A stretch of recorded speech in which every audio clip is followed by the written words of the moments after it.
கன்னிராசி குரு தசை 4ஆம் அதிபதின்னு சொல்லக்கூடியவர் 7ஆம் அதிபதின்னு சொல்லக்கூடியவர் இந்த குரு பகவான் இந்த கன்னிராசிக்கு அதாவது புதனுடைய வீட்டுக்கு இந்த தசை வந்தா எப்படி இருக்கும்? இந்த தசையில் பயிற்சிகள் சனியுடைய பயிற்சி, அதாவது சனி பகவானுடைய பயிற்சி அப்படின்னா வாக்கிய பஞ்சாங்கப்படி 7ஆம் இடத்துல சனி பகவானுடைய பயிற்சி, 10ஆம் இடத்துல குருவுடைய வக்கர நிவர்த்தி. இது என்ன மாதிரியான மாற்றங்களை கொடுக்கும்?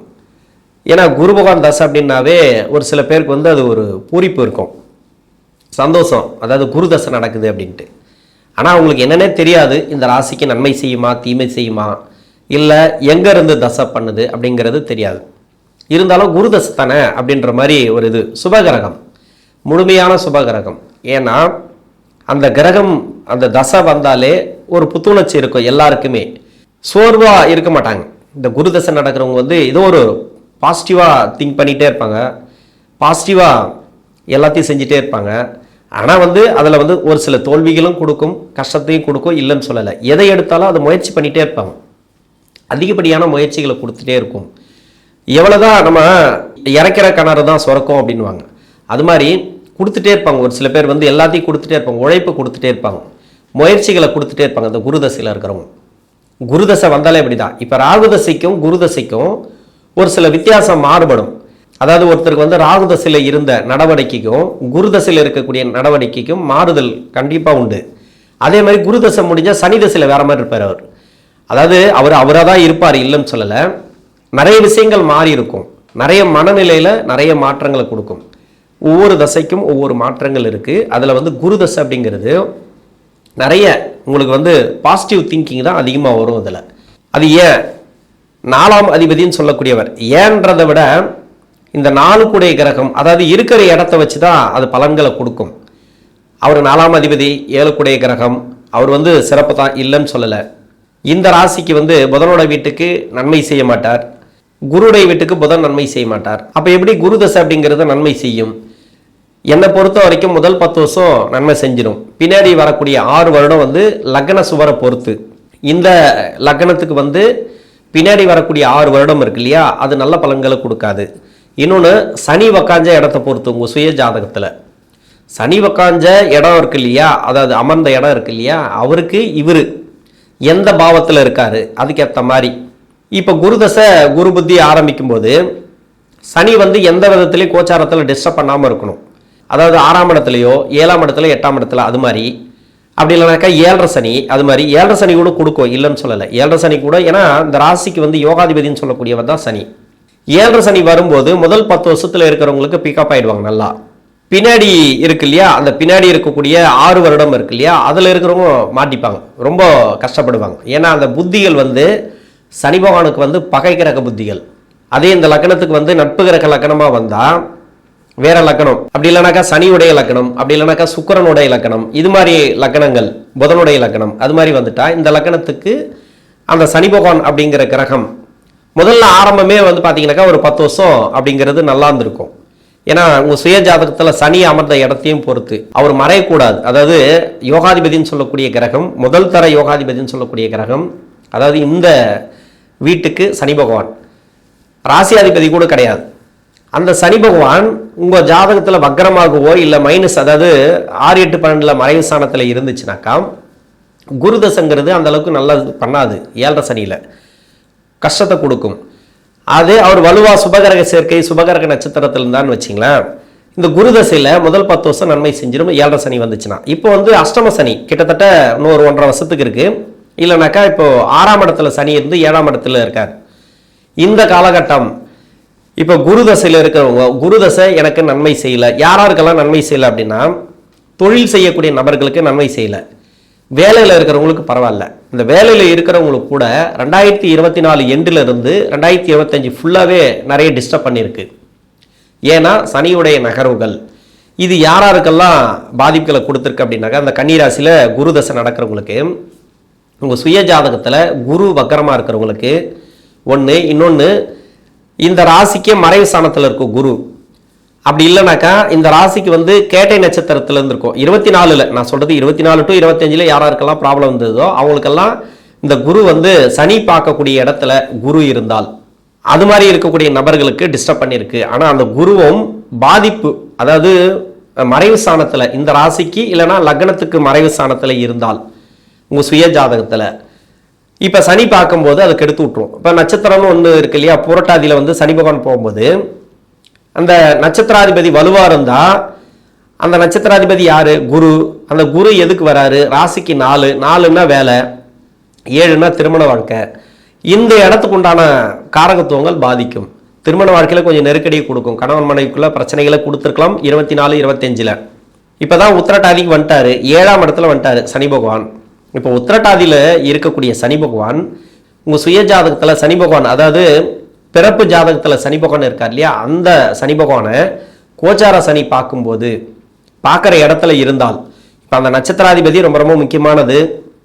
ராசிக்கு வந்து 5 குடைய கிரகம் 6ஆம் அதிபதினு சொல்லக்கூடியவர். அந்த நட்சத்திராதிபதி சரியில்லை அப்படின்னாக்கா பணம் வாங்கக்கூடிய சூழ்நிலை வரும். இப்போ கடன் பிரச்சனை ஏதாவது ஒன்று வரலாம். இதில் பணப்பற்றாக்குறை கன்ஃபார்மாக வரும்.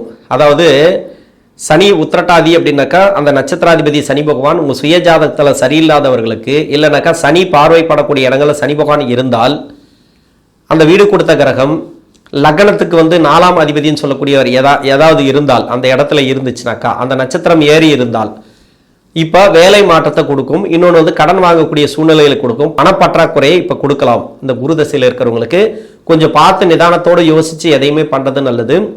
குரு சனியை ஒரே இடத்த பார்க்கறது. இப்போ வந்து 10ஆம் இடத்துல இருக்கக்கூடிய குரு 7ஆம் பார்வையா சனியுடைய 10ஆம் பார்வையா 2 ஒன்றா படுது.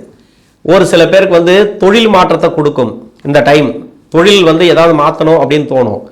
சேஞ்சஸ் கன்ஃபார்மாக வரும். அப்படி இல்லைனாக்கா வேலை சேஞ்சஸ் வரும், இடமாற்றங்கள் வரும். அது உங்கள் சுய ஜாதகத்தை பொறுத்து. முதல் 10 வருஷத்துக்குள்ளே இருக்கிறவங்களுக்கு வந்து ப்ரொமோஷன் கிடைக்கிறது, வேலை மாற்றங்கள், இடமாற்றங்கள் நீங்கள் நினைக்கிறது நடக்கும் முதல் 10 வருஷத்தில் இருக்கிறவங்களுக்கு. பின்னாடி 6 வருஷத்தில் இருக்கிறவங்களுக்கு வேலை பஞ்சாயத்து ஒரு சில பேருக்கு வரலாம். மேலதிகாரிகளோட தொல்லை, இல்லைனாக்கா அந்த இதுவெல்லாம் இருக்குல்ல, குடைச்சல்லாம் இருக்கு இல்லையா, சின்ன சின்ன இன்னல்கள், அலைச்சல்கள், அது மாதிரி வரும். கொஞ்சம் பார்த்து நிதானமாக இருக்கிறது நல்லது. பின்னாடி 6 வருஷம், அந்த பின்னாடி 6 வருஷத்தில் இருக்கிறவங்களுக்கு தான். அது கூட இந்த லக்னம் இல்லைனாக்கா சுக்கிரனோட லக்னம் இல்லைனா சனியோட லக்னத்தில் இருக்கிறவங்களுக்கு. வேற லக்னம் அப்படின்னாக்கா சூரியன் சந்திரன் லக்னம் செவ்வாயோட லக்னமாக வந்துட்டீங்கன்னாக்கா மாற்று கருத்து உண்டு. அது அந்த அளவுக்கு வராது. பின்னாடி அந்த 6 வருஷமும் ஆவரேஜாக போகும், கஷ்டத்தை கொடுக்காது. இது ஏன் சொல்கிறேன் அப்படின்னாக்கா குரு தசையில் படாத பாடுபடுறவங்களும் இருக்கிறாங்க. தொழில் செய்கிறவங்க தான் நிறைய பேர் கஷ்டப்பட்டு வராங்க. ஏன்னாக்கா இந்த ராசிக்கு வந்து குரு தசை நன்மை செய்யாது. இதில் தான் தொழில் சேஞ்சஸ், தொழில் மாற்றுறது, இன்னொன்று தொழில் செய்கிறது, இது மாதிரி நிறைய இவங்களுக்கு தேவையில்லாத ஒரு இதுவெல்லாம் பண்ணுவாங்க. சரி, ஆல்ரெடி தொழில் போயிட்டுருக்கு, வேற ஒரு தொழில் பண்ண முடியாது, வேலைக்கும் போக முடியாது, இந்த தொழிலை தான் பண்ணி ஆகணும். எப்படி பண்ணணும்னு பார்த்து பண்ணுங்க. அதாவது உங்களுடைய நேரடி பார்வையில் இருக்கணும். மற்றவங்களை நம்பாதீங்க. இது வரைக்கும் யாரையும் நம்பி ஏமாந்துருப்பீங்க, அப்போது யாரையுமே நம்பாதீங்க. நட்புகளை நம்பி ஏமாந்துருக்கலாம், சொந்த பந்தங்களை நம்பி ஏமாந்துருக்கலாம். இது எல்லாமே ஒரு வட்டத்துக்குள்ளே வந்துடும். இதன் பிறகு பார்த்தீங்கன்னாக்கா நல்லாவே இருக்கும் உங்களுக்கு. நீங்கள் வந்து முயற்சி பண்ணணும். ஒரு வேலைக்கு ப்ரொமோஷன் கேட்குறீங்களா, அந்த ப்ரொமோஷன் வந்து முயற்சி எடுங்க. நீங்கள் எதிர்பார்க்காதீங்க, கிடைச்சா சந்தோஷம். ஆனால் வந்து ஒரு அஷ்டம சனி வரத்துக்குள்ளே கிடைச்சிரும், எப்படியும் கிடைச்சிரும். உங்கள் சுய ஜாதகத்தில் வந்து அதான் நான் சொன்ன மாதிரி அந்த 4ஆம் இடம் ஏதோ சம்மந்தப்பட்டுச்சுனாக்கா, 4 அப்படின்ற கிரகம் வந்து குரு, லக்ன 4ஆம் அதிபதி கூட சனி பார்வையில் பட்டா இப்போ ப்ரொமோஷன் கிடைக்கும். ப்ரொமோஷன்லாம் இருக்குது, நல்லபடியாக இருக்கும். உங்களுக்கு வேலை மாற்றங்கள், இடமாற்றங்கள், அது மாதிரி. சுய தொழிலில் இருக்கிறவங்களுக்கு மட்டும் கேரண்டி கொடுக்க முடியாது. அது கொஞ்சம் பார்த்து பண்ணுங்க, முடிஞ்ச அளவு பார்த்து பண்ணுங்க. நல்லா போட்டோம், தப்பே கிடையாது. அப்போவும் கவனமாக இருங்க. நல்லா போல ரொம்ப கஷ்டத்தில் போயிட்டு இருக்குன்னா ரொம்ப முயற்சி எடுத்து பண்ணுங்க. எதுக்குமே தைரியம், தன்னம்பிக்கை கன்ஃபார்மாக வேணும். தைரியத்தை கொடுக்கும் குரு தசைங்கிறது, தைரியத்தை கொடுக்கும், பெரிய வளர்ச்சிகளை கொடுக்கும். கொஞ்சம் வெயிட் பண்ணணும்.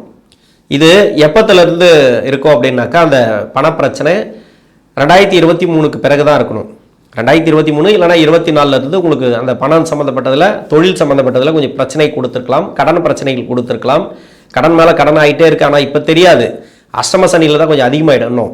அப்போ அதுக்கு முன்கூட்டியே நீங்கள் வந்து அதை வந்து எப்படி பண்ணணுமோ அதை பண்ணிக்கங்க, அந்த கடன் பிரச்சனையெல்லாம். மற்றபடி குடும்ப வாழ்க்கைலாம் பரவாயில்ல. இப்போ எந்தெந்த வயசில் இந்த குரு தசை அப்படிங்கிறது வரும் அப்படின்னாக்கா, உத்திரம் நட்சத்திரக்காரர்களுக்கு 38லேருந்து 54 வயசு வரைக்கும் வரும். அஸ்தம் நட்சத்திரக்காரர்களுக்கு 1ஆம் பாதத்தில் இருந்தீங்கன்னு வச்சிங்களேன், முதல் பாதத்தில் இருந்தீங்கன்னாக்கா 34லேருந்து 50 வரைக்கும். இப்போ சென்ட்ரு பகுதி 5 வருடம் தசாபுத்தி இருப்புகள் இருக்குது அப்படின்னாக்கா 30 to 46. 4ஆம் பாதத்தில் இருந்தீங்கன்னாக்கா அஸ்தம் நட்சத்திரம், 26லேருந்து 42 வரைக்கும். சித்திரை நட்சத்திரக்காரர்களுக்கு 24லேருந்து 40 வரைக்கும். இப்போ இவங்க தான் இளம் வயசில் இருக்காங்க. அப்போ மற்றவங்களுக்கெல்லாம் வயசு ஆயிடுச்சான்னு கேட்காதீங்க. அப்படி கிடையாது. வயசு அப்படின்றது ஒன்று இருக்குல்ல, தேவைன்னு ஒன்று இருக்குல்ல. அப்போ திருமணத்துக்காக முயற்சி பண்ணக்கூடிய காலகட்டத்தில் இருப்பாங்க அவங்க. அந்த திருமணம் அப்படிங்கிறது இப்போ கூடி வந்துடும், பிரச்சனை வராது, நல்லாவே இருக்கும். அந்த திருமணம் கூடி வரும், திருமண வாழ்க்கை நல்லாயிருக்கும். திருமண வாழ்க்கையில் இருக்கக்கூடிய நெருக்கடிகள் மாறும். குழந்தை பாக்கியம் இல்லாத தம்பதிகளுக்கு குழந்தை பாக்கியத்தை கொடுக்கும். ஏன்னா குரு வக்கர நிவர்த்தி ஒன்று. இன்னொன்று வந்து பரவாயில்ல, சிறப்பான ஏற்றங்கள் தான். குழந்தைகள் ரீதியாக சின்ன சின்ன செலவுகள் இருந்துச்சுன்னா அதெல்லாம் வந்து சுப செலவுகள் தான். அதிகபட்சமாக வந்து நல்ல செலவுகள் தான். வீட்டுக்கு தேவையானது, வீடு கட்டுறது, ப்ராப்பர்ட்டி சேர்க்கை, இதெல்லாம் வந்து பரவாயில்ல. இந்த குருதசை அப்படிங்கிறத உங்களுக்கு நல்ல ஒரு மாற்றங்களை தான் கொடுக்கும். அருமையான டைம் அப்படின்னு சொல்லலாம். 7ஆம் இடத்துல சனி இருக்கிறதுனால மட்டும்தான் உங்களுக்கு இந்த 2023க்கு பிறகு ஒரு சில டிஸ்டர்பன்ஸை கொடுத்துருக்கலாம். இது தொழில் செய்கிறவங்களுக்கு மட்டும். மற்றபடி எம்ப்ளாயாக இருக்கிறவங்களுக்கு நல்ல ஒரு மாற்றங்களை இந்த குருதசை கொடுக்கும். நன்றி.